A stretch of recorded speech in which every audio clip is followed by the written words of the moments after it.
bonitos y me he dado cuenta que, perdón, algo pasó aquí, y me he dado cuenta que es de alta importancia que quien enseña una materia tenga la humildad, tenga la empatía de acercarse con sus alumnos para generar precisamente estimulación, interés y el gusto por la asignatura que se imparte precisamente en esos educandos. También he observado que existen expertos, verdaderos expertos en estas ramas y que, y que son muy pocos los que tienen el gusto por la enseñanza y que son muy pocos de estos verdaderos expertos quienes explican con atención y con cuidado. Y desde luego también he observado que la gran mayoría de estos expertos no le gusta la enseñanza, no le gusta compartir el conocimiento y no les interesa abrirles camino a las nuevas generaciones. Por supuesto, mi interés es pedagógico. Mi interés no es de carácter eh, sumar y sumar asuntos y cobrar y cobrar.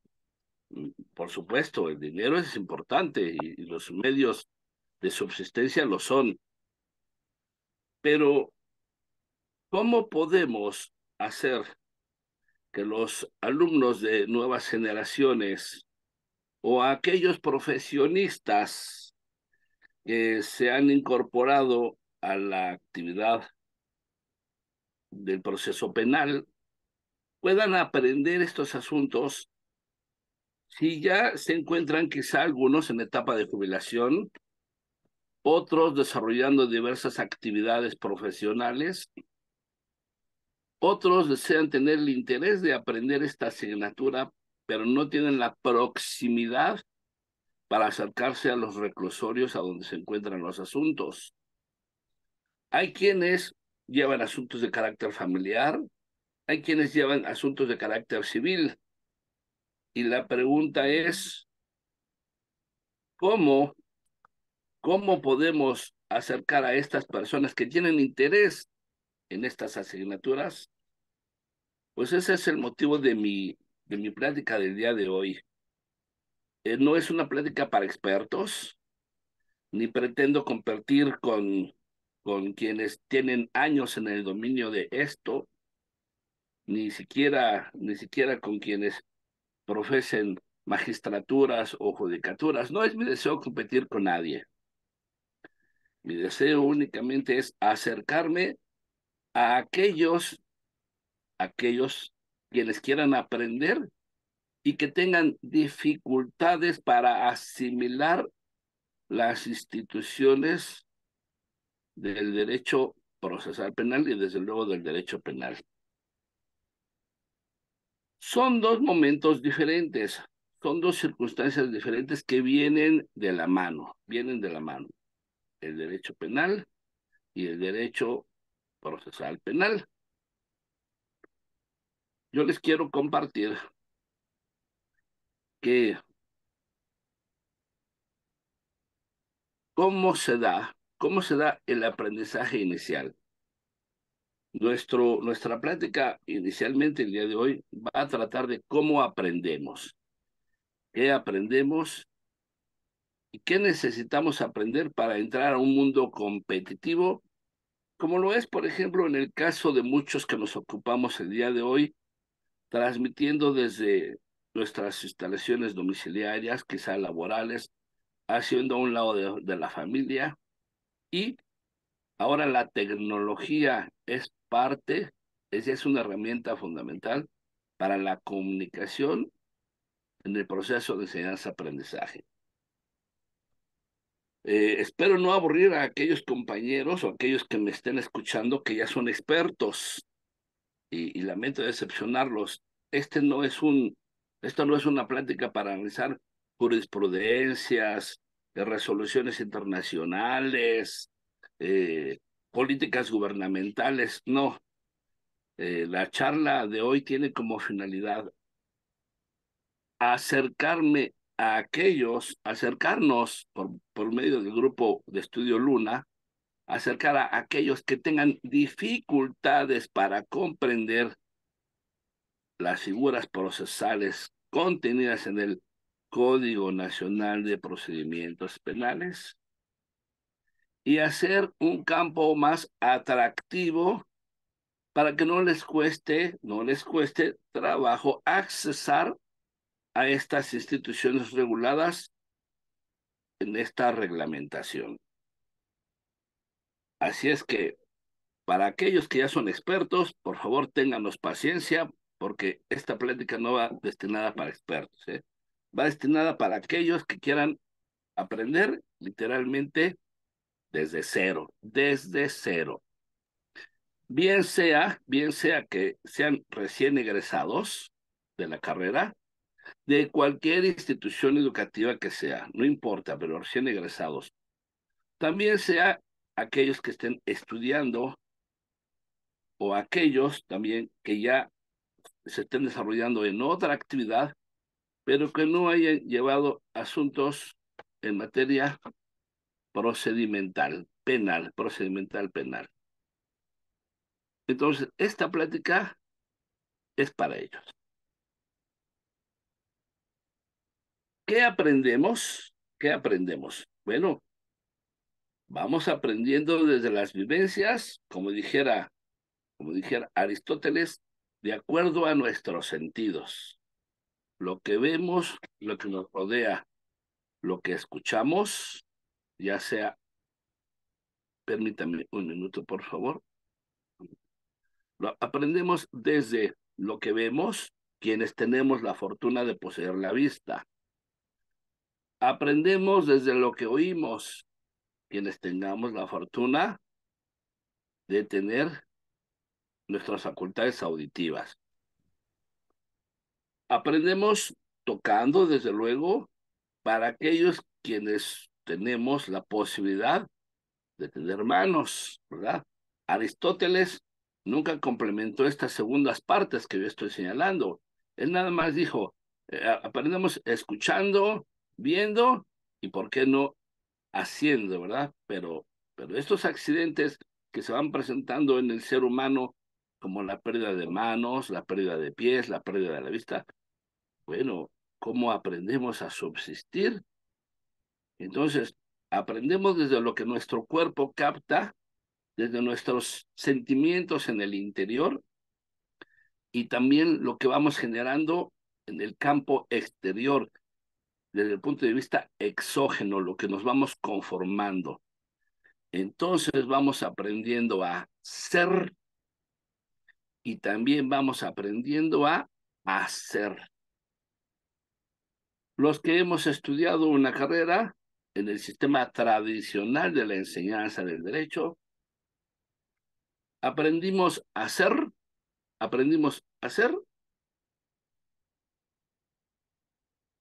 mnemonísticos, o sea, conceptos de memoria. Muy pocas veces, tal vez en algunas veces, y quizás hasta que nos incorporamos al campo de la práctica, empezamos a asimilar la teoría, porque aprendimos los conocimientos teóricos, pero no podíamos quizá darle vida, sobre todo en ciertas ramas teóricas, como lo es, por ejemplo, teoría del Estado, derecho constitucional, quizá ciencia política y, ¿por qué no, derecho penal? Bueno, hasta que tenemos una aproximación, ya sea incorporarnos en algún despacho o acompañar a alguien a una audiencia. A lo mejor en un principio estamos literalmente desconectados y no comprendemos de lo que se trata, pero empieza a cobrar vida el derecho en la medida que vamos pasando por el mismo camino y la práctica empieza a complementar a la teoría. La plática de hoy tiene la finalidad de aproximar a los que no tienen conocimiento del campo práctico a su primera aproximación, porque si los llenamos de demasiados conceptos y demasiadas fórmulas doctrinarias y de mucha información acerca de tesis y de otras decisiones, el alumno, lejos de acercarse a la asignatura y de tomarle interés, se va a alejar porque no alcanza a comprender los alcances de los contenidos de esa asignatura. Así es que esta plática va a ser ideal para quienes son jubilados, para quienes han llevado derecho familiar, para quienes han llevado derecho civil, para que por cualquier cuestión se encuentran trabajando en alguna otra área profesional quizá, o bien que por un momento se encuentran trabajando de forma independiente, pero no ha tenido aproximación con este campo del procedimiento procesal penal. A ellos va dirigida esta plática. Muy bien. Ante el sistema tradicional, entonces, volvemos. Se nos envía quizá a una aproximación mediante el servicio social, en el que no decidimos muchas veces en dónde queremos estar, y las instituciones educativas y laborales nos dicen dónde hay cabida para ver qué les sobró y darnos lo que a ellos se les pegue la gana. Bueno, lo diré de otra forma más amable, donde tengamos la posibilidad y el privilegio de que nos acomoden, ¿verdad? Para que no se escuche tan cortante.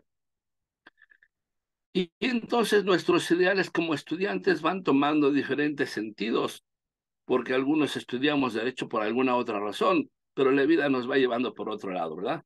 Es como aquel que estudió medicina para querer ayudar a los humildes, pero en cuanto ya se tituló, él quiere instalar su despacho, su consultorio en una zona económicamente sustentable y se olvida, ¿verdad? Se olvida de los ideales que tuvo en un momento, y nosotros los abogados nos vamos olvidando de los ideales de aquellos caudillos que dieron su vida por el pueblo, ¿verdad? Para acabar con la pobreza y la esclavitud. Lo mismo pasa con nosotros, y encontramos quizá un trabajo en el que el tiempo nos va subsumiendo y nos vamos olvidando quizá de nuestros ideales. Y nos vamos olvidando, desde luego, de seguir aprendiendo el derecho, y otros más se olvidan de continuar en el arduo camino de la enseñanza del derecho. Porque también nos encontramos con algunos maestros que nos decían, apréndete esto y luego vienes, ya sea para hacer tu tesis, ya sea para hacer una tarea, o nos encontramos con algunos jefes en el trabajo que analiza estos documentos y te doy 10 minutos para que me lo platiques. ¿Y qué forma de aprender es esa? Bueno, no fuimos la única generación que aprendimos así, a forma de abrirnos camino bajo esta manera arbitraria e insensata de llevarnos por el camino del aprendizaje. Para mí el aprendizaje tiene que convertirse, proceso de enseñanza-aprendizaje, tiene que convertirse en un arte. En alguna ocasión, cuando yo era mucho más joven, porque ahora ya podrán apreciar algunas canas, ¿verdad? Por si tienen alguna duda, tengo 64 años de edad. No soy viejo, soy clásico. Me defiendo con esa postura, ¿verdad? Nací en 1960 y por supuesto, quizá algunos recibimos una educación reacia, firme, ¿verdad? Y nos abrimos camino a base de todavía la severidad estricta en la familia, que podía ir desde un buen golpe hasta una mirada. Ahora los derechos humanos han cambiado todo esto. Ahora la educación se da a través de la tecnología. Ahora los jóvenes estudian en la computadora y difícilmente podemos saber con quién se están comunicando o qué se les está proponiendo a través de la comunicación, en el que algunos estamos siendo desplazados. Sin embargo, yo siento que aquello que no se desplaza es la educación. También escribió el gran sabio, el mismo Aristóteles: educa a un niño y te evitarás un delincuente. Lo dijo, por supuesto, con otras palabras, ¿no? Más más profundas, de acuerdo con el conocimiento de nuestro gran eh, sabio pilar de la cultura occidental. Y así nos hemos encontrado en que cómo aprendemos el derecho en forma accidentada sobre donde la vida nos va llevando. Y de alguna manera llegamos a los tribunales familiares, de alguna manera llegamos a algún juzgado civil, algún contrato de arrendamiento, o algún mutuo, o algún préstamo, o algún pagaré, y empezamos a aprender paulatinamente. Y eso si es que en un despacho no nos dieron cabida, donde nos permitieron aprender a muy pocas dosis, ¿verdad? Donde algunas veces nos agarraron de pasantes, pero no se sentaron con nosotros a decirnos por qué camino íbamos a pasar y que nos enamoráramos del derecho. Otros tuvimos que aprender con nuestros propios asuntos, con la dedicación, con el desvelo, con el estudio y desde luego buscando oportunidades de trabajo donde nos desarrollamos ya con alguna especialización, donde conformamos algunos años de experiencia. Hay quienes se conformaron, por supuesto, quiero decir conformar, no de conformarse, sino donde fueron elaborando su forma de trabajo. Aquí la palabra conformar tiene diversas connotaciones. Nos fuimos moldeándonos, pues, para no decir conformarnos, nos fuimos moldeando a las necesidades de las empresas por donde pasábamos y fuimos adquiriendo un aprendizaje.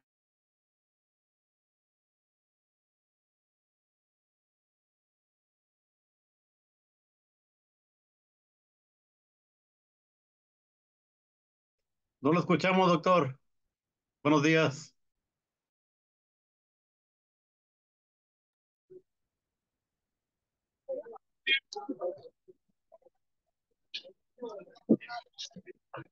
Se congeló. Lo perdimos, doctor. Ya se fue.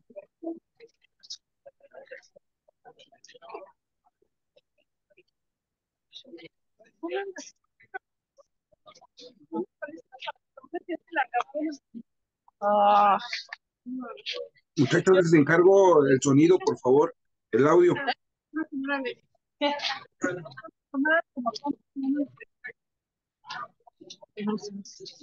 Maestro Alfredo, su micrófono está apagado.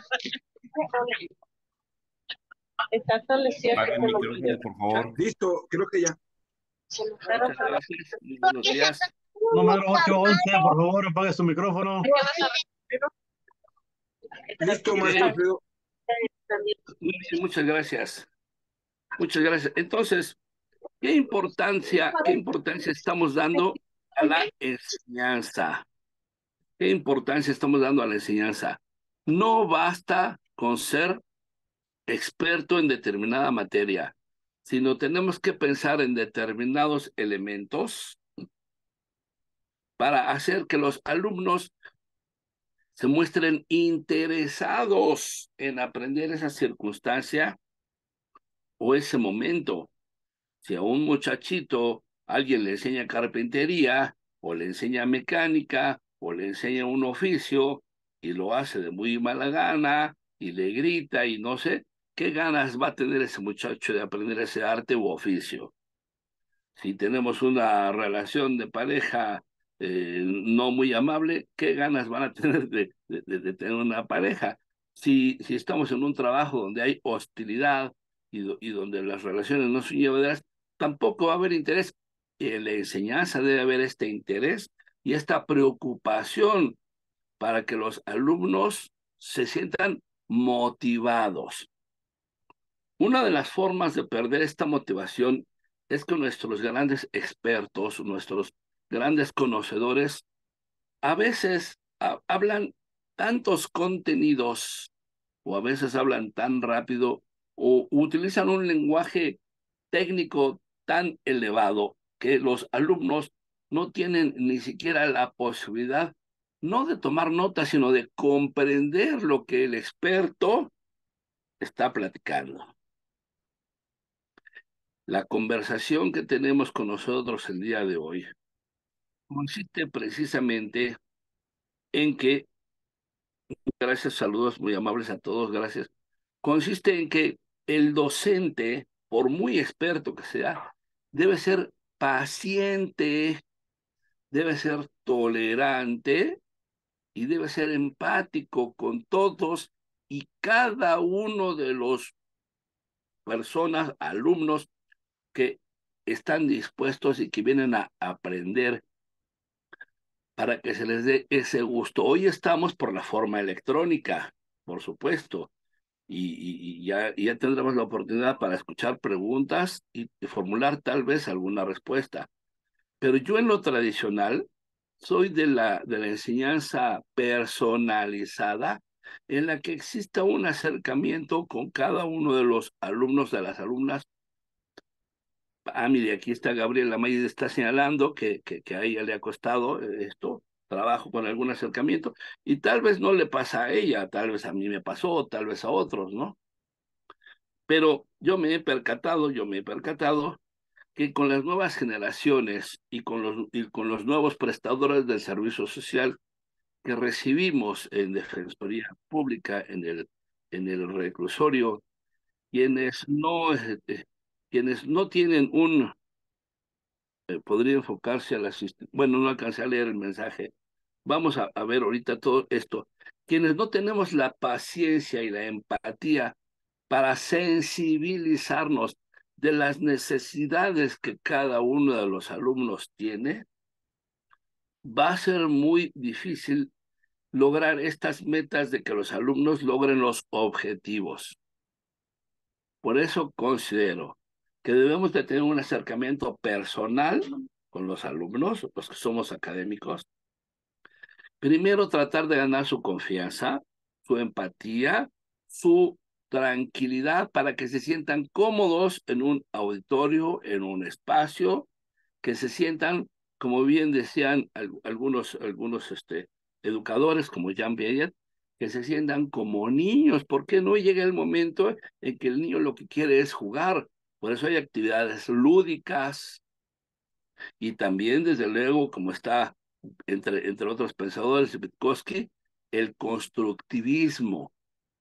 Otro de los defectos que tiene la educación tradicional es que el profesor es el eje central del conocimiento y quienes están alrededor son los órganos receptores.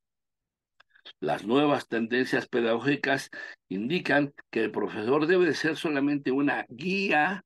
Por eso hemos hecho una plática, así en este título del día de hoy, guía para estudiantes. No se preocupen ni esperen una información de 30, 40 hojas o diagramas. No, así no funciona el conocimiento. El conocimiento y el aprendizaje funciona a través de pocas dosis. De pocas dosis, como la buena medicina. Hay medicina, según te dice el médico, ¿cómo te sientes? Te da una medicina fuerte, te va a doler y a lo mejor en media hora te alivias. Pero aquella buena medicina, como dicen que es a pequeñas dosis, es la que te cura mejor y que te previene nuevas enfermedades, ¿verdad? Bueno, a mí me parece que la educación y el proceso de enseñanza también debe de ser a pocas dosis.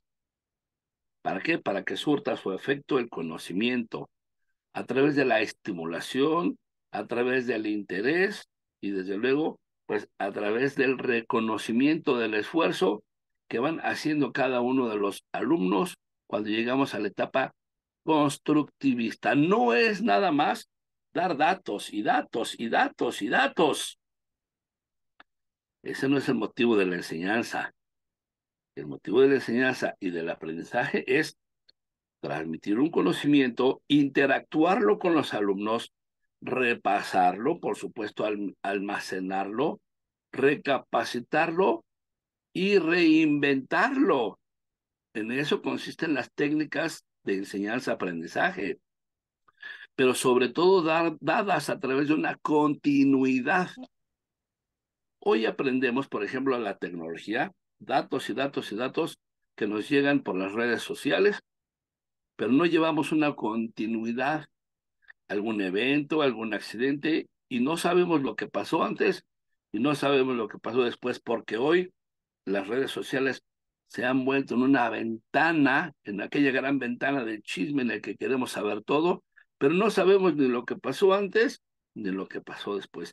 El conocimiento tiene que ser formado desde una manera inicial para despertar el interés en los alumnos, llevar una secuencia, una continuidad y una repetición de acontecimientos y llegar a lograr nuevas metas. Entonces el conocimiento y el aprendizaje en verdad surten sus efectos.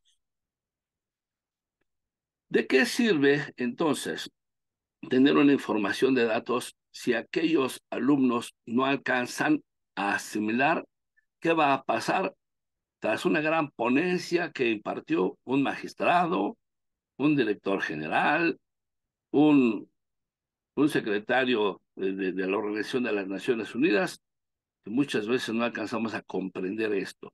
Por lo mismo, porque no se nos dieron las herramientas cognitivas para identificar las acciones sustanciales a desarrollar. Y ahí es donde nos tenemos que detener, compañeros, para quienes quieran aprender algo y para quienes quieran dedicarse al proceso de enseñanza. Tenemos que pensar que estos aspectos cognitivos tienen que estar constantemente permeados y constantemente refrescados para poder llevar una continuidad y llegar a una meta feliz. Platicado un poco ya esta parte que llamamos parte preliminar y en la que he decidido tomar en cuenta los intereses del alumno, hemos establecido entonces ya las bases del proceso de enseñanza-aprendizaje en cuanto a sus personajes. Esto es, el maestro o los alumnos. El capacitador se le llama ahora y los capacitados. O también ahora se le llama formas de guiar, ¿verdad? Para el desarrollo de las habilidades. Muy importante esto porque con esto ya termino esta parte que a mí me parece muy interesante, la parte pedagógica. Y algunos de ustedes ya se estarán formulando, ¿y a qué horas va a entrar a las etapas del proceso? No podemos entrar a las etapas del proceso si no vemos lo más importante, que es todas las actividades esas que debemos desarrollar dentro del proceso de enseñanza-aprendizaje. Es como si quisiéramos entrar a una gran casa, una gran mansión, ya queremos llegar a la sala de juegos o a la alberca, y no tomamos en cuenta que debemos de pasar por ciertos pasillos que nos dan el acceso. Y si no conocemos nuestras debilidades como alumnos y a quienes nos dedicamos a enseñar, no conocemos nuestras debilidades como capacitadores, no vamos a poder llegar a esa gran sala o a ese gran salón o a esa gran alberca que nos espera para relajarnos. ¿Por qué? Porque no conocemos el camino que nos antecede. Termino con esta partecita. Termino para continuar con la siguiente etapa de la plática. Desarrollo de habilidades. Si no hay, si no hay, como dice Ángel Díaz Barriga, editorial Trillas, la educación, si no hay cambio de actitudes, no hay educación. ¿Y cuántos aprendemos sobre la marcha? Y bueno, y esto para qué nos lleva, pues tú espérate, vente y vamos a ver qué sigue en la próxima audiencia y bueno, pues ponte a leer, pero ¿cómo entiendo lo que dice? Pues lee, güey, ¿no ves que ahí viene en el código? Y pues sí, pero ¿qué encuentro? ¿Qué busco? No tenemos la capacidad de enseñar. Y el pobre muchacho, el pobre amigo que se nos pega, pues no va a desarrollar la capacidad de aprender. Desarrollo de habilidades.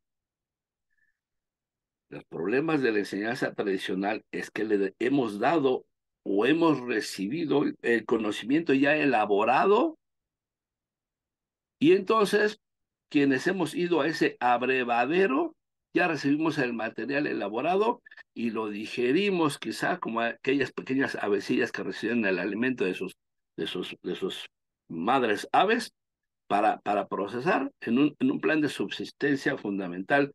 Pero tiene que llegar el momento en que esa ave crezca y tenga que ir en busca de su propio alimento. Y nosotros tenemos que aprender a ser no autodidactas, sino a ser investigadores, porque no se nos capacitó para aprender. Aprender sí, pero falta aquella parte, aprender a ser y aprender a hacer. Se nos da un vaso de agua, pero no se nos enseña en dónde tenemos que ir en búsqueda de ese vaso de agua o en ese manantial. Y si no hay manantial, ¿cómo podemos buscar o cómo podemos cavar algo para obtener ese manantial? No se nos ha dado a la mayoría de los seres humanos la capacidad de pensar y analizar. Y entonces recibimos el aprendizaje elaborado ya hecho por otros los expertos. Y el desarrollo de las habilidades. ¿Cómo les vamos a enseñar a las nuevas generaciones si nosotros no recibimos esa oportunidad de desarrollar las habilidades de aprender, identificar los verbos, identificar las acciones?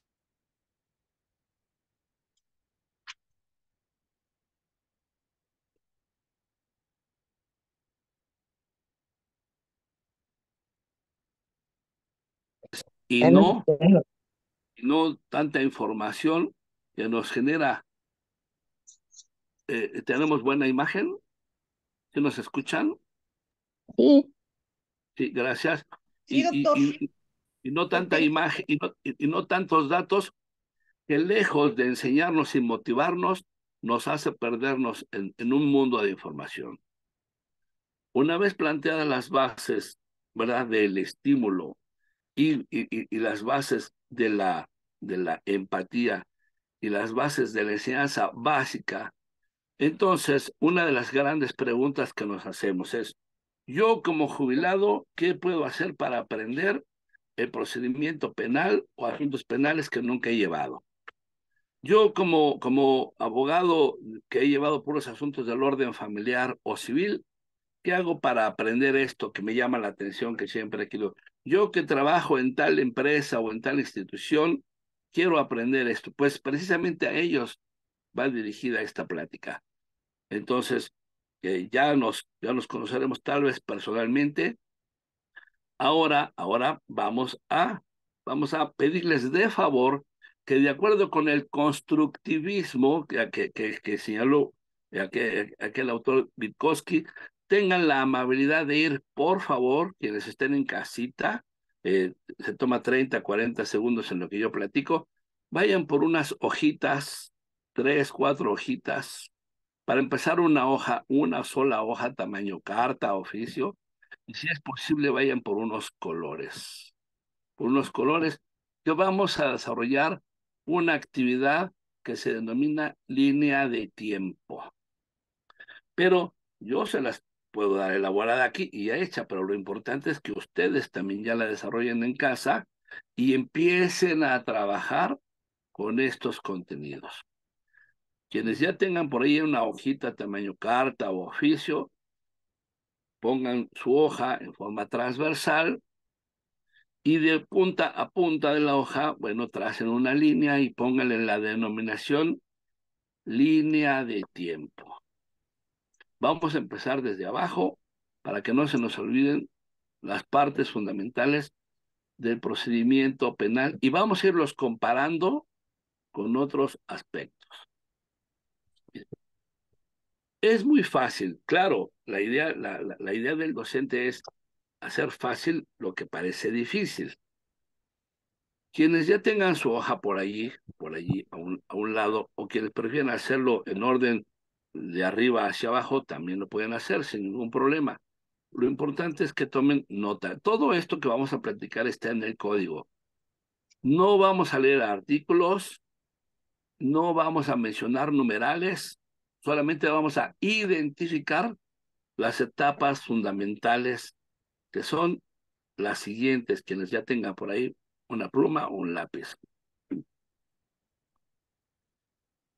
La etapa número 1, que es precisamente donde comienza el procedimiento. Es muy importante llamarle así porque así lo denomina el código de procedimiento.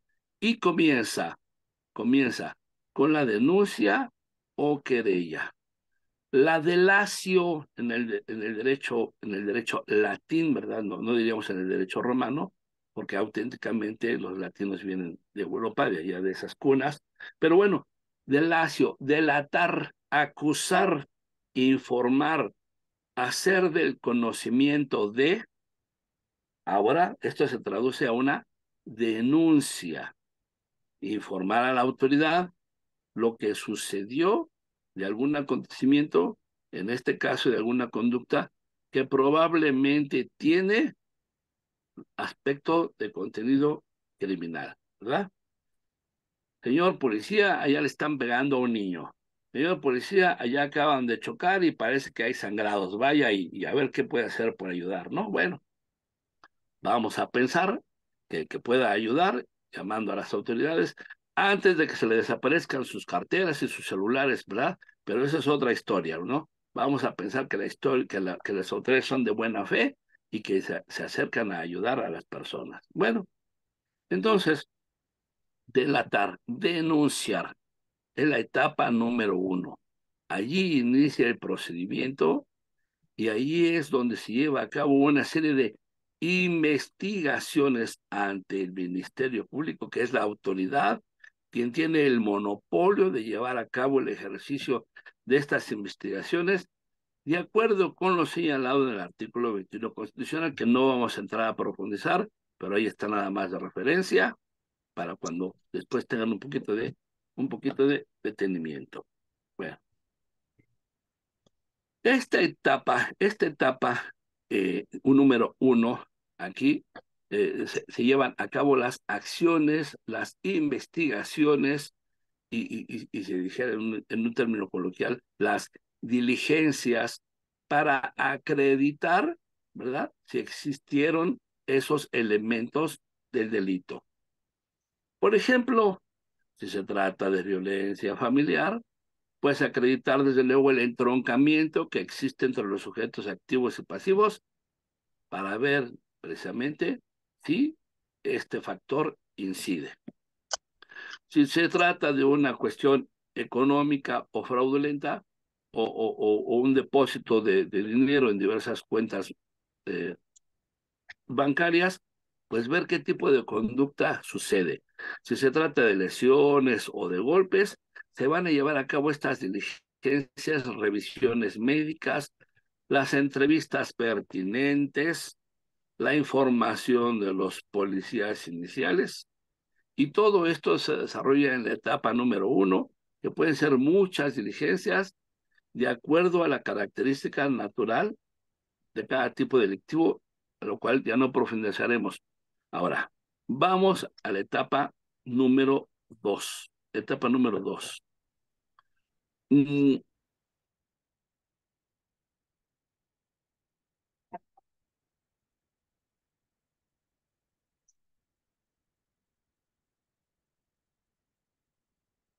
No se escucha. Sí, ya no se escucha. No se Doctor. escucha. Sí, como que se le paró el internet. No se ve la imagen. Es su A lo micrófono, mejor ya lo estimado perdimos otra doctor. vez. Sí. Se fue la No se señal. escucha. Es su micrófono, mi querido doctor. Hola, hola. Listo. Muy bien, muchas gracias. En un número, Ya en lo un número 2, recuperamos, gracias. gracias, ya. Estas etapas que yo les estoy dando no están tan marcadas y tan señaladas en una forma tajante en el código, ¿eh? Es una apreciación personal, únicamente una apreciación personal, y lo hago con la mejor intención de que se identifiquen las etapas fundamentales por parte de aquellos que no han tenido este acercamiento. Quienes nunca han tenido la posibilidad de estar en una audiencia y que a partir de este pequeño diagrama, el día que se presenten ante un juez, no les cueste trabajo estar presente. Es muy importante algo que les quiero compartir ahora en el desarrollo de habilidades, respetables compañeros y quienes no hayan estado ante un tribunal. Muy importante que cuando ustedes asuman una defensa, vamos a seguir con estas etapas, pero ahora es muy importante que asuman dos situaciones muy importantes que no están en el código. Una de ellas es la seguridad en ustedes mismos. Esto se llama aptitud. Aptitud, porque te encontraste revisando la carpeta, identificaste los datos fundamentales, ¿verdad?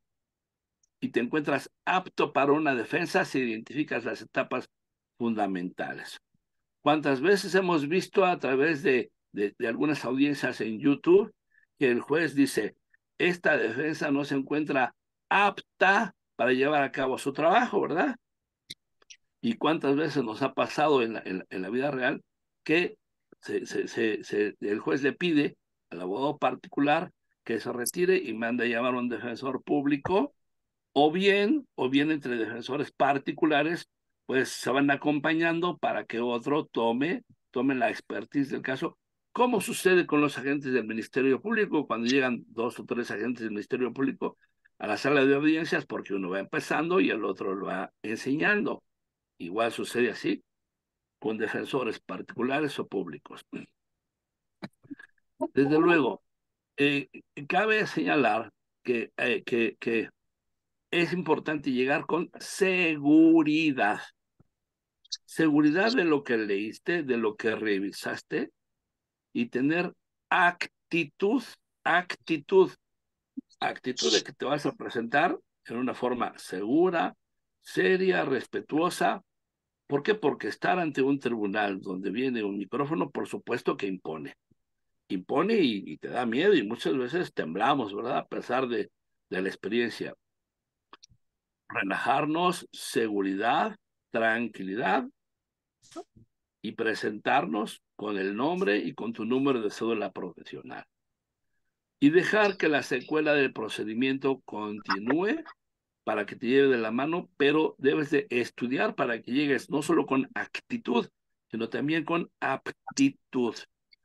En una segunda etapa, después de que se inició el procedimiento, llegamos a una cuestión que le llama solicitud de audiencia inicial. Estamos todavía dentro de una etapa que se llama investigación. En esa etapa de investigación, el Ministerio Público recopila todas esas circunstancias tendientes a acreditar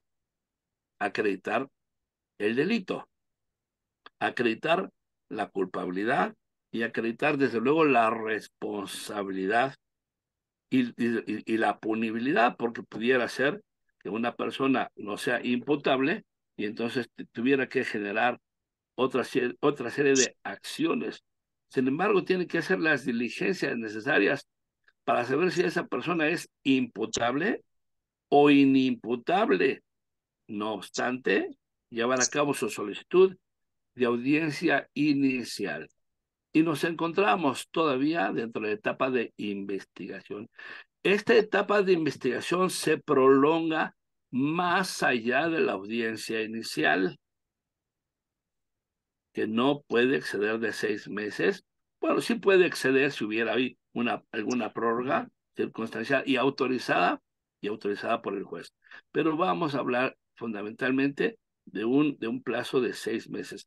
Por eso hablamos de una investigación fundamental y luego de una investigación complementaria después de la audiencia inicial.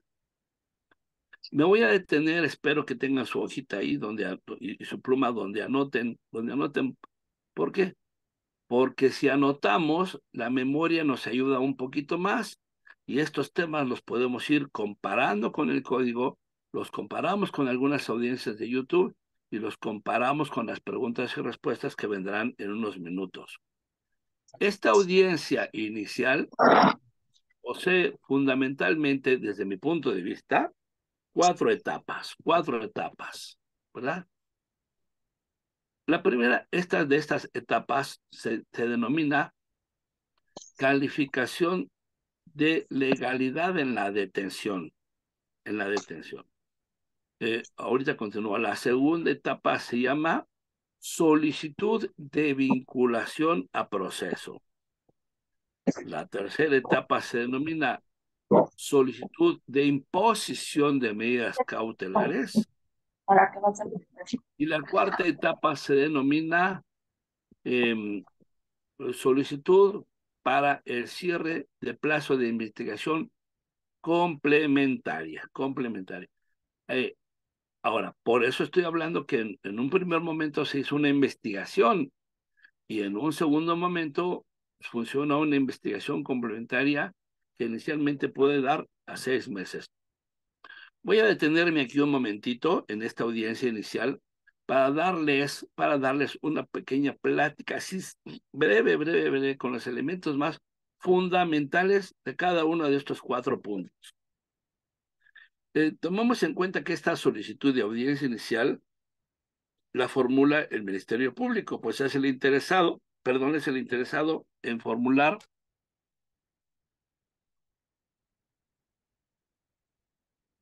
en acreditar, ¿verdad?, el interés punitivo que ejerce el Estado sobre una persona que presuntamente genera un delito. Por eso los jueces dicen, ¿verdad?, actos posiblemente constitutivos de delito, ¿verdad? Y con el estándar mínimo no se necesita tener plenamente acreditado que sucedió tal delito, ¿verdad? Sin embargo, viene una etapa de investigación complementaria. En esta primera etapa, donde se califica la legalidad de la detención, el representante social y desde luego la asesoría jurídica, que puede ser pública o privada, según se trate, van a exponer ante el juez sus motivos por los cuales solicitan que esa detención, pensando que fue una detención, porque también puede ser orden de aprehensión o también puede ser formas de reconducción al proceso, que nos enfocaremos en estos asuntos en otra plática, si nos vuelven a invitar en esta hermosa colegio de enseñanza que es el Grupo Luna. Claro que sí. Hoy recordemos que solamente estamos... ¿Cuánto te tardas? Porque tengo que estar a las 10:30. ¿A dónde? Bueno. Tu micrófono, compañero. Ok, bueno. Ojalá y lleguemos a tiempo, ¿verdad? Todos queremos llegar a tiempo a donde vamos. Ahora, en esa primera etapa, el Ministerio Público y la asesoría jurídica van a tratar de acreditar ante el juez que la detención, en caso de que haya sido con flagrancia, esto quiere decir que los hechos ocurrieron de manera reciente o de una forma cercana a los tiempos, aunque ella haya intentado darse a la fuga, pero está en el lugar, en una cierta frescura en que se haya cometido el delito, por decirlo así, ¿verdad? Esta flagrancia, esta forma reciente de haberse llevado a cabo esa detención, quizá en el momento en que se estaba perpetrando el delito o minutos después de haberse perpetrado. Entonces, si se acredita ante un juez de un juez oral, se acredita esta flagrancia, y que no se vulneraron los derechos individuales del detenido, como tormentos, golpes o algunas otras formas arbitrarias, entonces el juez puede calificar la legalidad en esa detención, que naturalmente la defensa debatirá y dirá que esa detención sí fue arbitraria porque se metieron a su domicilio, porque lo golpearon, porque le hicieron una serie de tormentos ahí, ¿verdad? En su cuerpo, en su familia, en sus hijos, y quizá tal vez tengamos algún video, quizá tal vez tengamos algunos vestigios de golpes en el cuerpo del imputado, quizá tengamos algún certificado médico en el que demostremos al juez con su declaración que si hubo violación de los órganos captores en su detención. Y el juez resuelve si esta detención fue legal o fue ilegal. Si esta detención fue ilegal a consideración del juez, el juez resuelve que el imputado se vaya en libertad y probablemente le dirá que quizás se seguirá investigando y que tiene que cooperar para cuando se le mande llamar, pero que de momento su detención es ilegal. Y hasta ahí se resuelve el asunto. Pero pudiera ser que pasemos a la segunda etapa, que el juez considere que sí es legal la detención y entonces tengamos que pasar a una segunda etapa que se llama solicitud de vinculación a proceso. El juez le informa al imputado que debe permanecer en la sala para saber su situación.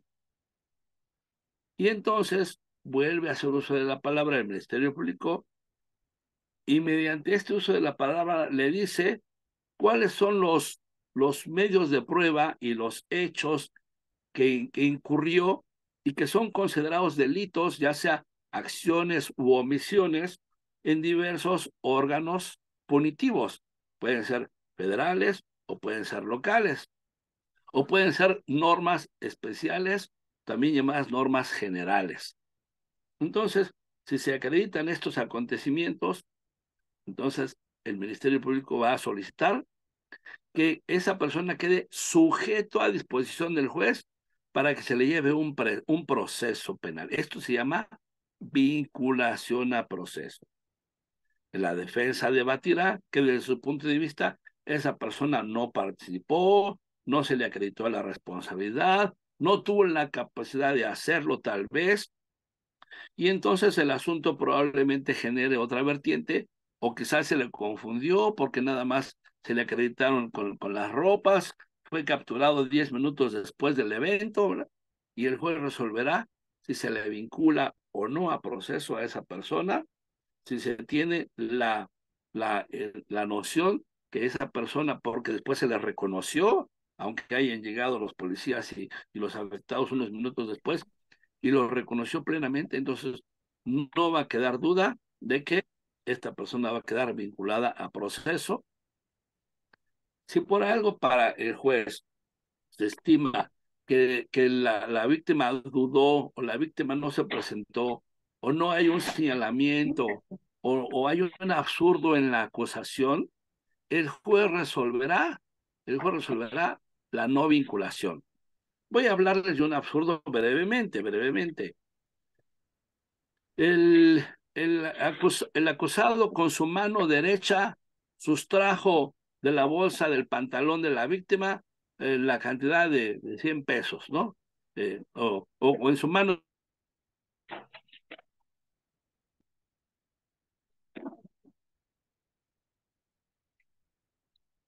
Terminó de hablar.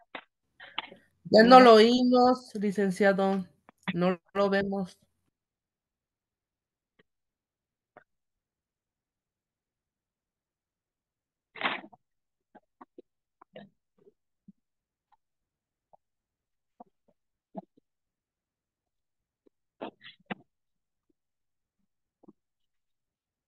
Hola, ¿seguimos en contacto?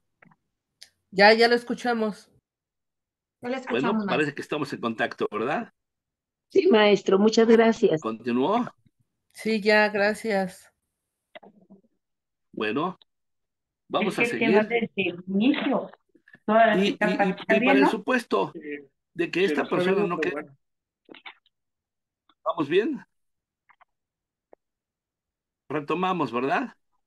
Sí, Tengo mi maestro, lo micrófono. escuchamos. Muy bien, muchas Sí se gracias. escucha, pero no se ve. Ah, No, sí se ve. ok. Bueno, Bueno, Ya se- se ve, ya se escucha, ¿seguimos? Lick. Hola, ¿tenemos audio? De repente, Sí, de repente se le intercorta su voz. O se Ahí corta nos su escuchamos. imagen. También se Ahí corta nos su escuchamos. imagen. Ya lo ¿Se escucha? escuchamos, déjenlo hablar. Hola. No se ve, ¿verdad? Hola, hola. Ya lo Sí veo, ya lo sí lo escuchamos. vemos. Vemos y Adelante. escuchamos. Muy bien, continuamos entonces. Muchas gracias. Gra- Gracias a Entonces, usted. estábamos en el absurdo por poner algún ejemplo, ¿verdad? Y entonces los policías dicen que según la víctima, con su mano derecha le estaba apuntando con una pistola. ¿Y cuál es el motivo de mostrarle al juez que pase el imputado a declarar y muestre sus dos brazos y en su brazo derecho resulta que es un muñón porque carece de mano desde que nació o en un accidente la perdió? Naturalmente, el juez se percata por todos sus sentidos que no hay ninguna mano derecha y por lo pronto no hay ninguna responsabilidad porque el delito no existió y no se le vincula a proceso, ¿verdad? A, en este caso al procesado. Aquí estamos identificando entonces una segunda etapa, la vinculación a proceso. Es muy importante entonces que si no hay a consideración del juez motivo para vincular, en ese momento ordenará su libertad de manera inmediata. Bueno, de manera inmediata, como se debería que salga en menos de 30 minutos, sería lo ideal. Pero a veces estos procesos llegan a tardar hasta más de 12 horas, lo cual constituye otra flagrante retención, de verdad, a todas luces ilegal, porque andan saliendo a las 9, 10, 11, 12 de la noche. Pero de eso platicaremos otro día. Ahora estamos con la segunda etapa, con el segundo momento del número 2, que es la vinculación. Si el juez considera que sí debe de ser llevado a proceso, entonces se le declara vinculado a proceso por el delito y ya se le formula el catálogo de las normas en que incurrió y se le informa de las probanzas que acreditan su situación. Quienes declaran en su contra, ¿verdad? Y todas estas pruebas. Pasamos a un tercer momento que no nos vamos a ocupar ahora, pero que precisamente requeriría un gran análisis. Este tercer momento, ya he dado algunas pláticas de esto, ha sido también muy estudiado por varios juristas. Esta tercera etapa se llama solicitud de medidas cautelares. No me voy a detener en esto, solamente les diré que estas medidas cautelares consisten en una resolución judicial, aquella resolución que emite el juez de control, de acuerdo con la solicitud del Ministerio Público y lo que debata la defensa, que pueden variar desde una presentación periódica ante la autoridad que un juez determine, que pueden variar desde no acercarse a la víctima, no acercarse al lugar de los hechos, abstenerse de molestar, y por qué no pudiera variar quizá en la necesidad de alejarse, ¿verdad? Del lugar donde habitan las víctimas, o va siendo cada vez más extrema esta medida al grado de llegar a la prisión preventiva justificada por no traer su acta de nacimiento, por no dar un domicilio, bueno, no tanto por no traer un acta de nacimiento, sino por no querer cooperar con su identidad. Los acusados juran y perjuran que sí dieron su nombre y su dirección, ¿verdad? Pero, pero bueno, por alguna cuestión que no vamos a señalar ahora, en las carpetas de investigación se señala que tal entrevista que tuvo no, no pudo, no, gracias Janet, no alcancé a nomar su teléfono, pero en cuanto lo recupere nos comunicamos con usted. Gracias. Em, perdón, me quedé con que, no es obligatorio a las personas cargar en un momento una carta de identidad, su INE, ¿verdad? O su acta de nacimiento o comprobante de domicilio, pero por alguna cuestión estos documentos quienes los llevan se pierden, se extravían en el camino de forma mágica, no sabemos ¿Por modo de qué? Pero hay quien piensa que son los policías quienes sustrajeron su celular, su cartera, ¿verdad? Y entonces, o no se sabe el domicilio donde vive esta persona, sabe llegar a su ubicación, tiene recientemente una habitación, pero no recuerda. Inclusive son calles que apenas están en construcción en algunas comunidades, en algunos municipios, y saben llegar por señas, pero a veces la calle no tiene nombre todavía. Entonces, ante estas cuestiones, los jueces pueden dictaminar la prisión preventiva justificada por la posible situación de fuga o por no tener un arraigo en esta ciudad o en una localidad cercana a esta ciudad y donde pudiéramos tener la tranquilidad que no se va a sustraer del procedimiento, donde no va a molestar a la víctima o a los testigos y sobre todo, ¿verdad?, que no va a atentar contra la secuela procesal. Entonces, estas medidas cautelares es una institución muy bonita. A mí me parece en lo personal, que las medidas cautelares son para el proceso penal algo así como la sangre para el cuerpo humano o para cualquier animal, ¿verdad? Bueno, iba a decir para cualquier órgano vivo, pero las plantas y los árboles no tienen sangre, ¿verdad? Entonces podemos hablar de su savia que corre en sus tallos, ¿no? Ese torrente que corre de arriba a abajo y por todos los lugares, a mí me parece que las medidas cautelares conforman esa parte importante que acompaña todo el proceso y que así como se puede echar a perder por una cuestión degenerativa o una enfermedad o un descuido de salud o alguna cuestión accidental, las medidas cautelares también se encuentran en la posibilidad de sufrir un accidente y no cumplirse cabalmente y entonces se puede perder la libertad del procesado que iba a llevar su proceso en libertad. Esta libertad se puede perder, ¿verdad? Por encontrarse alguna situación, por no haber hecho una firma, por acercarse a la víctima, por haber incurrido en algún incumplimiento o no haber dado determinada garantía o algún pago que tenía que cumplir. Y entonces ese torrente sanguíneo se echa a perder, se diluye y entonces pone en peligro el cuerpo humano, en este caso pone en peligro la libertad. Ya platicaremos en su momento mi opinión desde las medidas cautelares, tal vez en otro tema, seguramente. Muchas gracias. Pero ahora déjenme decirles que para mí esta etapa de las medidas cautelares es un aspecto decisivo porque te va a permitir llevar tu proceso o en libertad bajo ciertas condiciones o en prisión de acuerdo al quantum del delito. Al quantum quiere decir a la pena que posiblemente se te llegue a imponer o a las circunstancias en que haya incurrido el delito. No todas las personas pueden aspirar, no todos los imputados pueden aspirar a un proceso en libertad. El juez tiene que ser muy cuidadoso. Y también existen audiencias mediante las cuales se puede revisar esta medida cautelar, ya sea porque incumplió y el Ministerio Público solicita que se retome el proceso, o bien, o bien porque se acreditó alguna circunstancia como su domicilio, como su identidad, como su arraigo con cartas laborales o recibos de trabajo donde esa persona trabaja.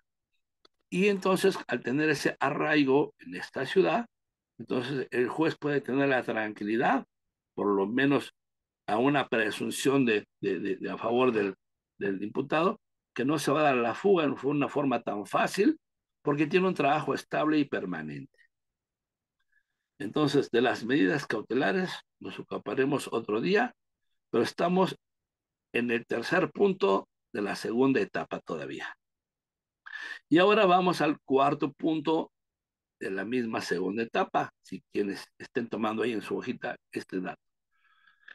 Se llama plazo para el cierre de la investigación complementaria. A partir de este momento ya la investigación es complementaria, ya no es investigación como se venía haciendo antes de la carpeta, antes de que la carpeta llegara al juez de control. A partir de que llegó al juez de control se llama investigación, pero ahora se llama complementaria.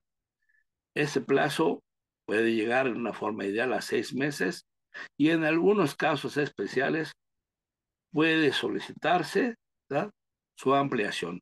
No en todos los casos es necesario que llegue a los 6 meses, ¿eh? Los plazos pueden venir de 1 mes o 2 meses. Puede haber una solicitud de prórroga, pero idealmente no debe exceder de 6 meses, aunque si se llega a demostrar la necesidad de alguna diligencia, alguna práctica procesal en defensa del imputado, la defensa puede solicitar que este plazo se revise, o bien el Ministerio Público también puede solicitar que se revise este plazo. Ahora vamos al cuarto punto, bueno, en este mismo punto nos ocupamos precisamente del plazo de cierre de investigación complementaria, y el juez decreta, si esas diligencias pueden llevar a cabo, si es que se justifica o no una, una, un plazo pertinente y prudente para no llegar al plazo de 6 meses, tenerlo ahí sin hacer gran cosa, tener interno al imputado, y por eso el juez debe de tener acreditado que quien promueva este plazo justifique dicho término, ya sea Ministerio Público, ya sea asesoría jurídica, o bien sea la defensa. Bueno, entonces pasamos a un tercer momento en nuestra línea del tiempo. En nuestra línea del tiempo, ese tercer momento se llama precisamente cierre de plazo de investigación complementaria. Ya hemos platicado que allí se llevan a cabo diligencias para buscar pruebas, por decirlo así, de las partes. Y entonces cuando la defensa aprovecha para decirle a sus familiares, tráigame videos, tráigame testigos, traiga películas, tráigame tales documentos, ¿verdad? ¿Con qué vamos a demostrar que su muchacho estaba enfermo? ¿Con qué vamos a demostrar que él no fue? ¿Con qué vamos a demostrar que él no llevaba ese cuchillo? En fin, ¿verdad? Y naturalmente el Ministerio Público pues también tiene ese plazo para hacerse de más pruebas. La asesoría jurídica tiene ese plazo seguramente para generar nuevas diligencias y decirle al juez que ahora esos daños o esa afectación que inicialmente eran de una determinada suma, una cuestión emocional, por ejemplo, o médica, pues con el tiempo se transformó en más gastos por daños psicológicos, más gastos por daños médicos, bueno, por revisiones médicas, y ¿por qué no? Gastos por servicios de funerales, ¿verdad? De transportación. Inclusive por ahí tuvimos algún caso en el que el Ministerio Público solicitaba cierto importe por haber bueno, no invitado, por haber recibido el acompañamiento a los deudos de un sepelio, y tuvo que participar a las personas que acompañaron en este funeral, en estos servicios mortuorios, y darle pan, café, comida a las personas que tuvieron el detalle bonito de acompañar a las personas en su último momento, y justificó con gastos una cantidad a lo que el juez naturalmente pues accedió. No fue una cantidad muy alta, pero tampoco fueron 1,000, 2,000 pesos. Entonces, durante este plazo, estas diligencias se llevan a cabo precisamente en el plazo de cierre de investigación complementaria. Se acaba ese plazo y vamos a la siguiente etapa, compañeros, en nuestra línea de tiempo. Si no me equivoco, es un cuarto momento ahí, si no pierdo la óptica, por favor. Un siguiente momento, el número consecutivo que ustedes estimen, en su hoja. Entonces, cierre de plazo de investigación. Y a partir de ahí se abre un espacio para que el Ministerio Público pueda formular de manera concreta y de manera real una institución muy bonita y muy delicada que precisamente se llama acusación, ¿verdad? Eh, Aquí viene una diferencia con el proceso penal anterior. Bueno, no podemos decir anterior, sino tradicional, porque todavía sigue vigente ese proceso en algunos asuntos, en el que la acusación o la imputación venía desde que el Ministerio Público consignaba y solicitaba el ejercicio de la acción al juez. Ahora, este ejercicio de esta acción se ha transportado hacia ese momento que se llama acusación. Fíjense, ya aproximadamente el preso por lo menos lleva de 2 a 3 o a 6 meses en el reclusorio, pensando o el acusado, y apenas se le va a formular la acusación. ¿Por qué? Porque ahí es donde se empieza a dar algo que se llama la litis, y aquí es donde voy a hacer una comparación con el derecho familiar y con el derecho civil para aquellos que les cuesta trabajo comprender estos temas porque han sido civilistas o han llevado procesos familiares.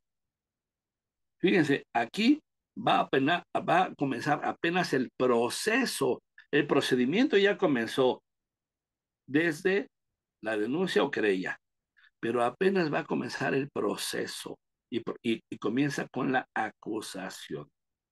En un asunto familiar, en un asunto civil, la litis queda fijada desde que el demandado contesta.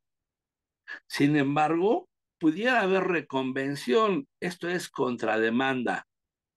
Y entonces el, el, el, el actor principal, ahora llamado demandado en la reconvención, tiene que contestar para que se fije bien la litis en ambos sentidos, ya sea en vía de acción o en vía de excepción.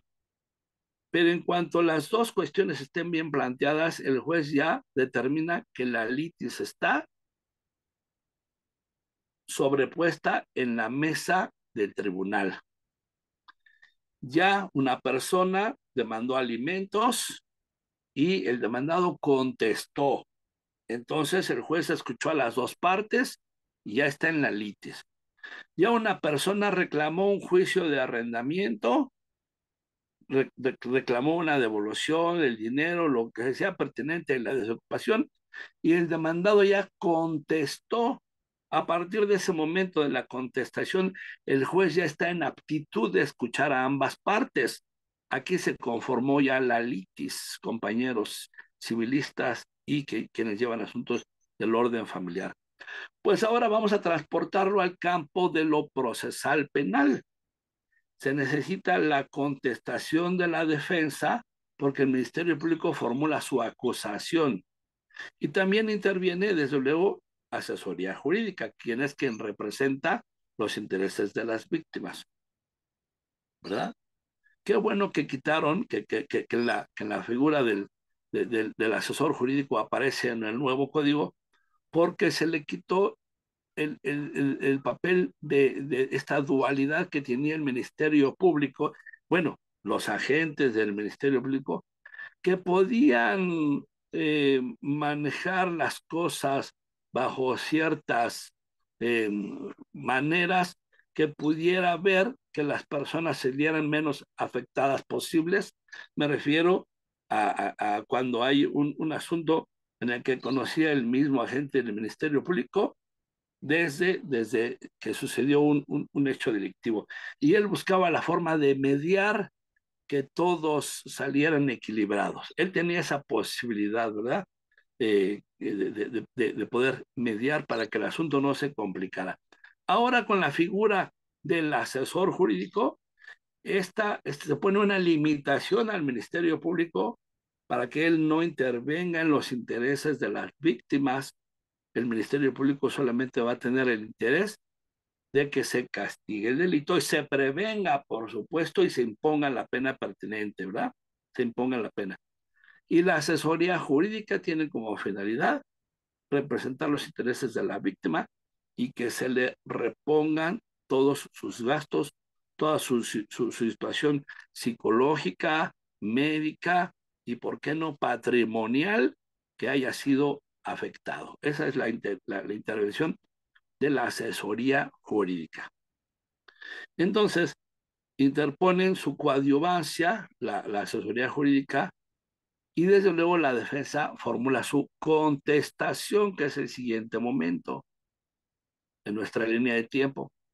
Al contestar la defensa, entonces la litis queda planteada y el juez de control ya se encuentra en aptitud de determinar hasta dónde puede seguir el proceso o quizá no, porque ya viene una acusación formal y unas excepciones formales.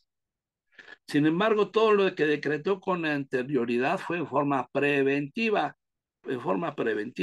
porque hasta el momento no se tuvieron los elementos constitutivos, demostrativos, sino se exigió un rango mínimo para acreditar que pudo haber sido responsable de ese delito.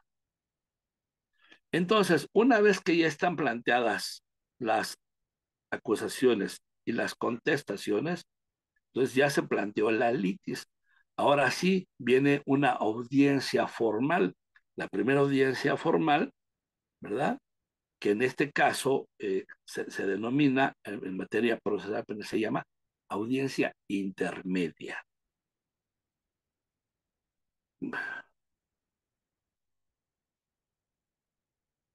Esta audiencia intermedia va a ser determinante para continuar con el juicio en caso de, pero también se nos presenta la posibilidad procesal de buscar salidas que eviten llegar al juicio, Yo les explico algo así a los familiares de los procesados, por eso les digo que esta plática no es para expertos, ¿eh? Esta plática es para quienes no han tenido este acercamiento y se los ilustro así a los familiares de los procesados, de los acusados, de los imputados. Vamos a hacer de cuenta que vamos al cine y que en algún momento dado la película presenta un intermedio.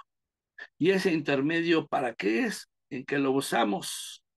Bueno, pues algunos lo usamos para ir al baño, otros lo usamos para ir a comprar palomitas, otros usamos el momento para hacer una llamada telefónica, ¿verdad? En fin, de alguna forma hay que salir de la sala donde está la proyección y buscar ese posible descanso que en caso de que me permita continuar con la película, pues yo llegue ya un poco relajado, tranquilo y tal vez hasta con el interés de ver qué es lo que pasa. Bueno, pues lo mismo sucede en el intermedio de esta etapa en la audiencia intermedia. Se presentan oportunidades antes de la audiencia intermedia para buscar esos descansos de acuerdo con el delito y de acuerdo con ciertas circunstancias. Una de estas posibilidades es, desde luego, el procedimiento abreviado, compañeros. El procedimiento abreviado consiste, cuidado, ahí nos detenemos, no hemos llegado a la etapa intermedia, estamos en una etapa de descanso y consiste en esa aptitud, en ese acto unilateral de la representación social que tiene el Ministerio Público para ofertar al inculpado una sentencia mínima en la que desde luego le puede beneficiar, independientemente de la pena del delito que se trate, le puede beneficiar, ¿verdad? Así se trate de una pena alta, le beneficia. ¿Por qué? Porque el Ministerio Público lo que hace es una oferta de reducción a partir de la pena mínima. Oferta de reducción de la pena tomando en cuenta la pena mínima. Este tipo de procedimiento abreviado es atractivo, sobre todo para aquellos delitos cuya pena media aritmética no excede de 5 años. Esto es que si le reduce la oferta el Ministerio Público y ya con la reducción se va a los 4 años, 11 meses, Y si el muchacho no tiene antecedentes, ¿verdad? O no tiene una carpeta inmediata, pues entonces puede irse en libertad a firmar esos 4 años, 11 meses, o 2 años, o 3 años, o 11 meses, según, ¿verdad? Según la penalidad. Hay quienes aceptan el procedimiento abreviado, aceptando que participaron en esos hechos, aceptan su responsabilidad, aceptan la pena mínima, reconocen que estuvieron en el lugar de los hechos, ¿verdad? Y entonces se dicta sentencia inmediata y hasta allí se acaba el procedimiento. Quienes, quienes no tuvieron mucha oportunidad de llevar algunos asuntos en el proceso, yo había llamado tradicional, por ahí se puede ver una institución que se parece mucho a esto que se llama juicio sumario, ¿verdad? Todavía lo vemos quizá en algunos libros, por ahí se hablaba de un juicio rápido, breve. Bueno, qué lástima que este juicio sumario, en verdad era sumario este proceso, en el proceso anterior o tradicional, porque en menos de 10 días o 15, o tal vez hasta en 5 ya obtenía su libertad. Y aquí tienen que pasar 5 meses para un proceso abreviado, ¿no? Qué lástima. Y no es que la ley diga 5 meses, es que es tanta la carga de trabajo que dice el Ministerio Público tener, que no alcanzan a realizar tantas autorizaciones de procedimientos abreviados, y entonces hay que esperar los plazos suficientes. Si es que al acusado le interesa un procedimiento abreviado. Entonces, este proceso abreviado, para mí me parece que no está funcionando, que por lo menos que es una falacia y que tiene que ser revisado por el Congreso porque en realidad no cumple su función de ser un procedimiento abreviado. Pero de eso ya haremos otras pláticas. Hay otra salida antes de continuar con la audiencia intermedia, que bien puede ser la suspensión del proceso y que probablemente consiste en una forma muy sencilla, ¿verdad? Hay otra figura por ahí, me estoy recordando ahorita, ahorita se me olvidó el nombre, pero es algo así como la aceptación de una reparación muy sencilla de daños, que va desde una disculpa pública, oye, usted disculpe, no lo vuelvo a hacer, y fue más el desgaste que se hizo para llegar a un proceso oral, que si el Ministerio Público lo hubiera arreglado desde la agencia del Ministerio Público donde estaba. Este es un problema que estamos llevando diario, pero bueno, no lo vamos a solucionar en este momento. Lo que estamos señalándoles es que existen procedimientos en el que si se suspende el proceso y el inculpado cumple con determinadas condiciones a través de cierta periodicidad, por ejemplo, el juicio se acaba, bueno, no el juicio, el trámite se acaba y sobre todo que se tiene la ventaja de que no se le dicta una sentencia de culpabilidad. El asunto se sobresee y no le deja antecedentes penales en la suspensión. En el procedimiento abreviado sí se dicta una sentencia de culpabilidad y ya le deja antecedentes al inculpado o a los inculpados. Bueno, existen estos dos procedimientos. Hay otro por ahí que ahorita no me acuerdo el nombre, no tengo mi código en la mano, y por lo mismo, porque prefiero platicarlos así que estar dejándome engañar por las cuestiones que vienen en el código. Pero hay una tercera salida alterna que seguramente después la platicaremos. Pero ¿qué pasa si cualquiera de estas medidas alternas no se da o no se cumple? Entonces hay que reconducir el proceso o conducirlo si no se da, o reconducirlo si el muchacho dejó de cumplir, bueno, muchacho o muchacha o señor o señora, quien dejó de cumplir, y entonces el proceso tiene que continuar. Entonces ya estamos ante una reconducción del proceso. Lo mandamos traer, bueno, lo mandamos, no. El Ministerio Público solicita, se le mande traer, ¿verdad? Por medio de una orden de aprehensión que lo obsequiará el juez de control en una audiencia previa toda vez que va a acreditar que no cumplió con alguno de esos requisitos. Y el juez ordenará que sí, que se le gire, ¿verdad? Que se le decrete primero sustraído de la acción de la justicia y ya sustraído se le dicte una orden de aprehensión. Bueno, una vez ya que él vuelve, entonces el proceso continúa ahora sí en su audiencia intermedia. Y a mí me parece que esta es la siguiente etapa. Y aquí es donde en verdad comienza el proceso, compañeros. Aquí es en verdad donde comienza el proceso y estamos ya más cerca de terminar nuestra exposición, no porque sea muy extendido, sino porque no quiero profundizar demasiado, porque lo que espero y lo que deseo es que estos pocos temas que platiquemos sean de utilidad para que les generen la inquietud y el interés por el estudio, figuras que ustedes van a encontrar en su propio código y que cualquier cosa, si el doctor Gabriel Luna me lo permite, como en este caso yo soy el expositor de la clase del día de hoy y puede haber dudas, entonces, maestro Alfredo o simplemente Alfredo o colega o compañero, como me quieran decir, tengo esta duda, en caso de esto, cómo lo encuentro, cómo lo explico, y se lo explicamos de otra forma, con toda confianza, a mi teléfono, que es el 56 25 92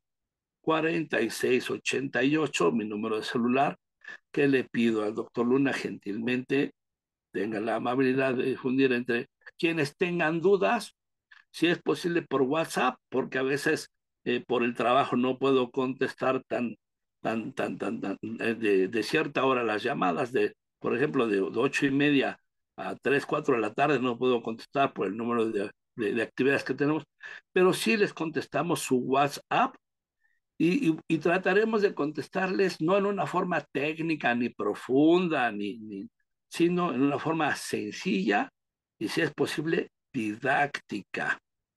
Y para aquellos que nunca hayan tenido en su mano una carpeta judicial, o quienes no hayan podido entrar a alguna audiencia de control o algún otro tipo, con toda confianza acérquense a mí, con el permiso del maestro Gabriel Luna, y voy viendo la forma de que paulatinamente se incorporen para revisar alguna carpeta.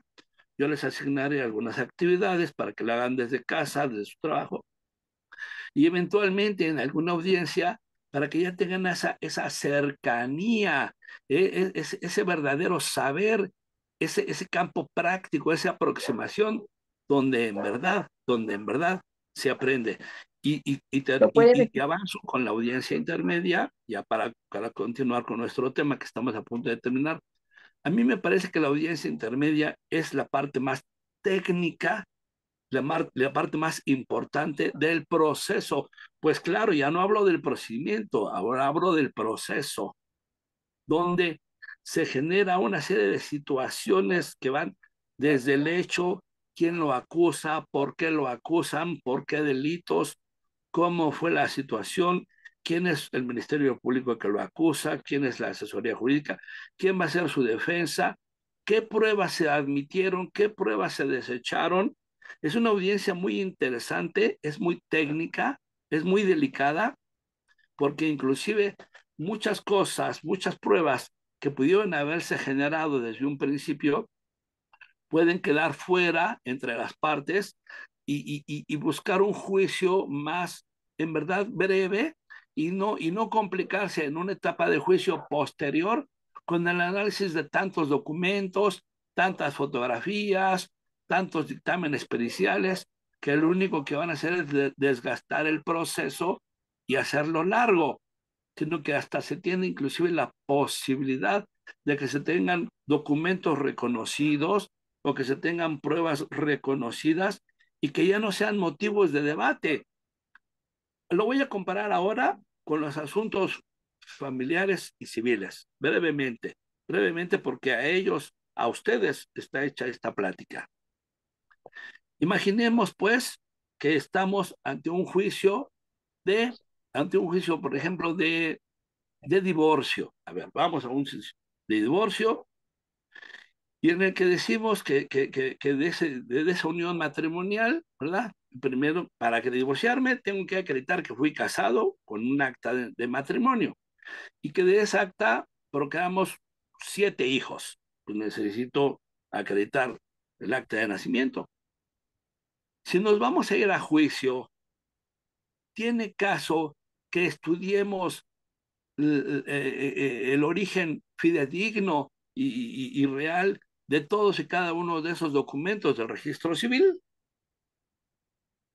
No tiene caso, no tiene caso. Entonces, la defensa va a contestar, pues sí, soy casado, me casé tal año, tuve tantos hijos, y entonces esos actos quedan fuera de la litis, esos hechos quedan fuera de la litis porque los reconozco.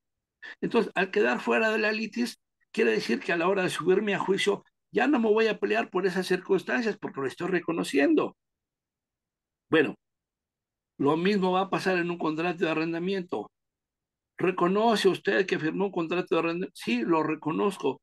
Tan lo reconozco que solicito que desde este momento se considere como parte cierta de los hechos y que quede fuera de la litis. Y al quedar fuera de la litis ya no me voy a pelear con él en el juicio. Pues lo mismo va a pasar en materia penal. Reconoces esta probanza, por ejemplo, este peritaje, reconoces este dictamen, por ejemplo, de sangre o de genética, a lo mejor no lo reconoce, pero a lo mejor sí reconoció que estaba en el lugar de los hechos, sí reconoció que probablemente llevaba un cuchillo, o reconoció que le agredió a la persona, pero porque a su vez lo habían agredido. Entonces, de acuerdo con determinadas circunstancias, reconoce ese lugar, reconoce ese, ese, esa fotografía, es su casa, sí, pues reconozco que es mi casa donde hicieron el cateo, y entonces en vez de mostrar 300 o 400 fotografías, pues ya nada más se agregarán 5 en forma ilustrativa en el juicio. Por eso yo creo que para comprender el derecho procesal penal, lo podemos hacer desde el punto de vista de quienes ya hayan llevado asuntos civiles o familiares, o bien que hayan llevado procedimientos administrativos como laborales o en algún otro tribunal como Procuraduría Federal del Consumidor, Tribunal Agrario, alguna otra instancia. No es difícil, parece difícil, pero no lo es. Me llaman, sacamos una cita, vemos la forma de que entran algunas de mis audiencias, vemos una carpeta y entonces ya la aproximación ya va a ser más cercana, ya va a ser en vivo, ¿verdad?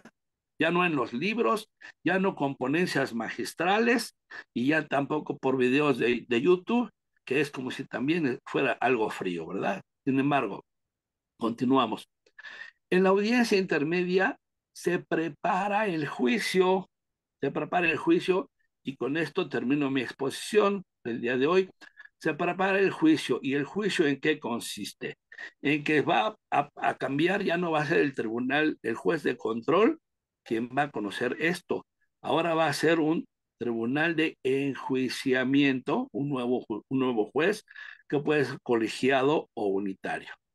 Y en esa etapa intermedia se preparó el juicio que se va a llevar tal vez 2, 3, 4 meses con posterioridad, donde van a venir policías captores, policías de investigación, reconocimiento del lugar de los hechos, peritos en cerrajería, peritos en mecánica, peritos en cuestiones contables, eh, vendrán las víctimas naturalmente, vendrán a declarar, habrá fotógrafos, habrá peritos en genética, según se trate, ¿verdad? Y todos ellos van a declarar. Y desde luego el derecho que tiene o no, ahora se llama acusado de declarar o de guardar silencio, ¿verdad? Tras haber agotado estas audiencias que pueden ser en varias jornadas, de donde se presentan estos testigos, estos peritos, estos policías, ¿no? Que puede ser en varias jornadas, que ahora no diremos de qué depende, pero la ley señala que sea una sola jornada. Pero atención, les diré, puede ser que algún policía esté de vacaciones, que algún perito en genética se enfermó y que está en incapacidad. Entonces, hay que justificar el motivo y el juez señalará nuevas jornadas. Y si son 30, 40 jornadas, según el caso, según 30, 40 testigos, el juez dirá, bueno, tráigame 5 o 6 y otros 5 o 6 en otra fecha, y así sucesivamente. Y luego, desde luego, también las pruebas de la defensa. También. Y agotadas las pruebas del Ministerio Público, de la asesoría jurídica y de la defensa, entonces se declara el inculpado o se reserva. Se formulan alegatos de clausura en el que las partes propusieron sus puntos de vista, por qué el Ministerio Público considera que sí es culpable o responsable tal persona y por qué la defensa señala que no lo es. Y una vez señalados los alegatos de clausura, entonces el juez resuelve. Lo que puede resolver en un receso de 10, 15 minutos, 1 hora, o en menos de 24 horas. Después, este fallo tiene otras etapas, como el fallo, por ejemplo, suponiendo que fuera absuelto, pues inmediatamente lo pone en libertad, ¿verdad? En ese mismo día sale. En caso de que lo considere culpable, bueno, se señala nueva fecha para audiencia de individualización de sanciones y otra audiencia para lectura y explicación de sentencia, donde a partir de ese momento formalmente termina el proceso, pues a partir del día siguiente termina el proceso y el procedimiento. Y a partir del día siguiente hábil comienza a correr el plazo para la apelación, pero eso ya es motivo de otra plática. Espero que con esta conversación breve hayamos logrado identificar las etapas fundamentales. Si mi plática les ha gustado, tengan la amabilidad de comunicarse conmigo, trataré de ser paciente, pero recuerden, no es plática para expertos, son para aquellos que no han tenido la oportunidad de acercarse. Sin embargo, si algún experto me quiere dar su opinión, su punto de vista, o obsequiarme algún dato que a mí se me haya olvidado de momento, con todo gusto recibiré sus aportaciones y sus saludos. Alfredo Ramírez Cordés, muchas gracias. Estoy listo para algo que me puedan ustedes preguntar. Espero responderles. Maestro, ¿nos Gracias. puede dar su teléfono, por favor, otra vez? Su teléfono. Con todo gusto, mi número de mi celular es el 56, estoy en la Ciudad de México, 56 25 92 46 88. Mil gracias. Maestro, A sus perdón, una órdenes. pregunta. Buenos días, Lick. Después de Buenas la días. lectura y exposición de sentencia, ¿qué dijo que se llevaba a cabo una audiencia de qué, perdón? Una audiencia después del fallo, es una audiencia Antes que de se la llama lectura de... lectura y Antes, explicación de sentencia. pero antes de eso, ¿dijo audiencia de qué, perdón? Audiencia de Individualización. individualización de sanciones. Perdón, no lo escuché porque intervinieron. Audiencia de ¿Quién nos puede llegar? individualización de sanciones. Individualización de sanciones.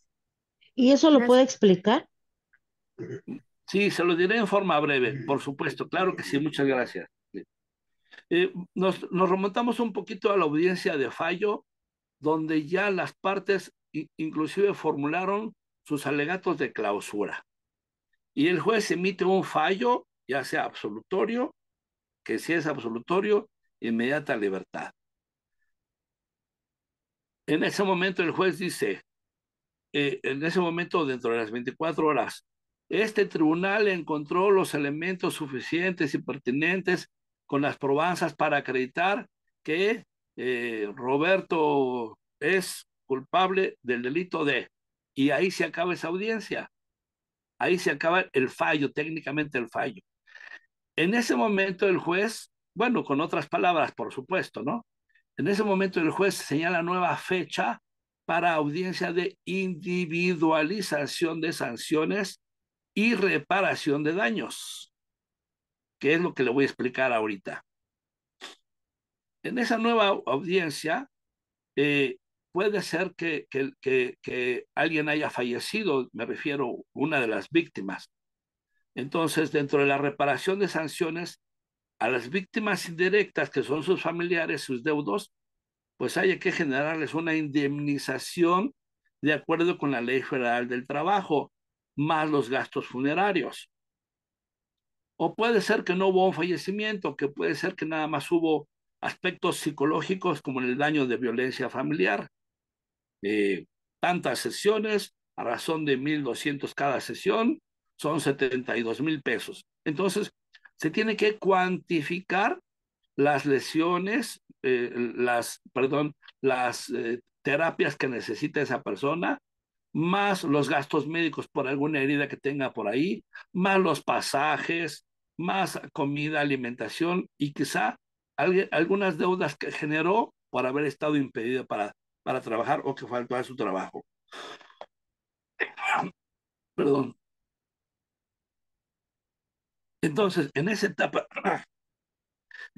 de reparación de daños, el juez va a decretar las cantidades específicas que se lograron acreditar, por eso se llama reparación de daño. Pero en la individualización de sanciones, el juez estudió, si, el agente del Ministerio Público va a solicitar en esa audiencia la pena máxima.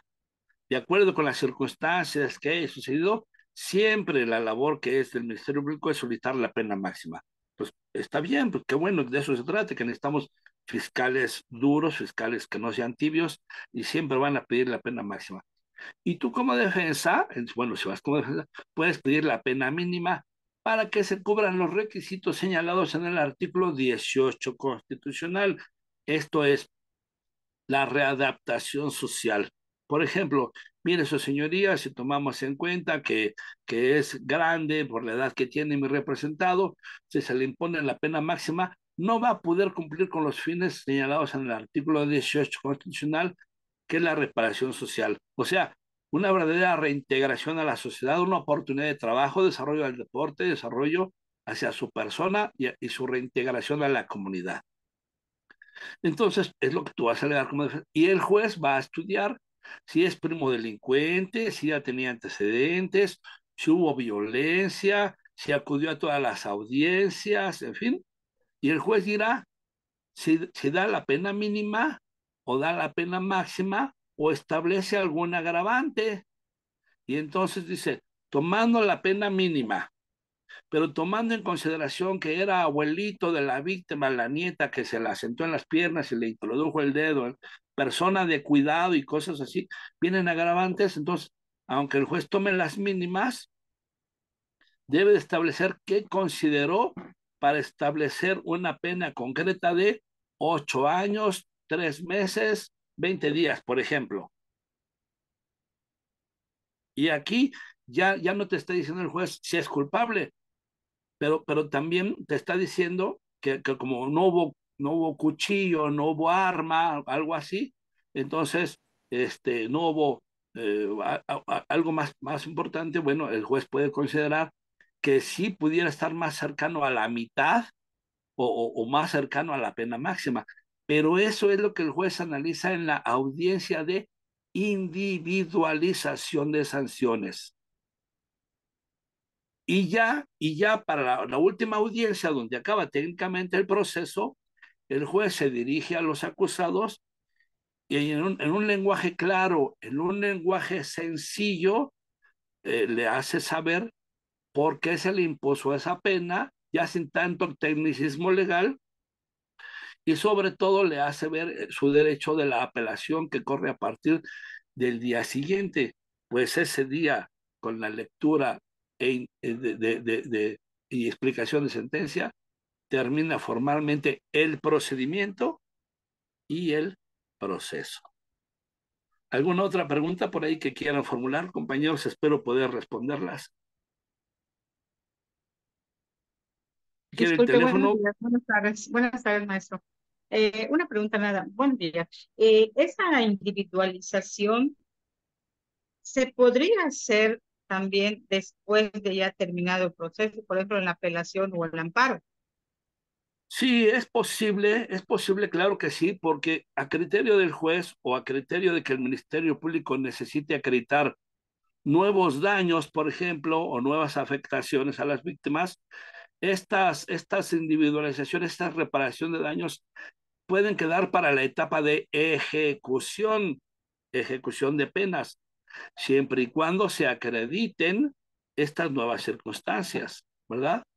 Los jueces pueden considerar que quedan abiertas esas posibilidades, pues a lo mejor la víctima llegó con una posible diagnóstico de 32 sesiones en el caso de una violencia familiar y a lo mejor requiera más, pero el juez, para no afectar el proceso, deja a salvo sus derechos para hacerlos valer en la vía de ejecución, no por el amparo, porque el amparo, recordemos que es una autoridad federal que va a resolver violaciones en el proceso, pero no, pero puede ordenar la reposición de determinadas diligencias y tienen que ser generadas a través de cumplimientos de amparo, pero los jueces de amparo no tienen esas facultades, ¿ok? Los tendrá en lo sucesivo el juez de ejecución de sanciones.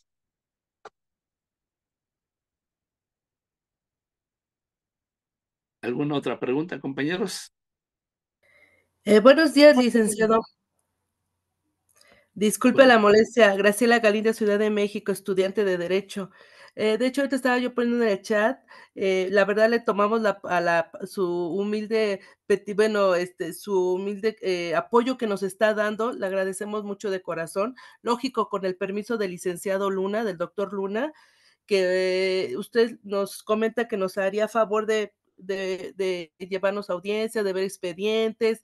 La verdad que a mí, en lo personal, sí me agradaría mucho. De hecho, lo puse en el chat, varios compañeros, pues sí, también les interesa.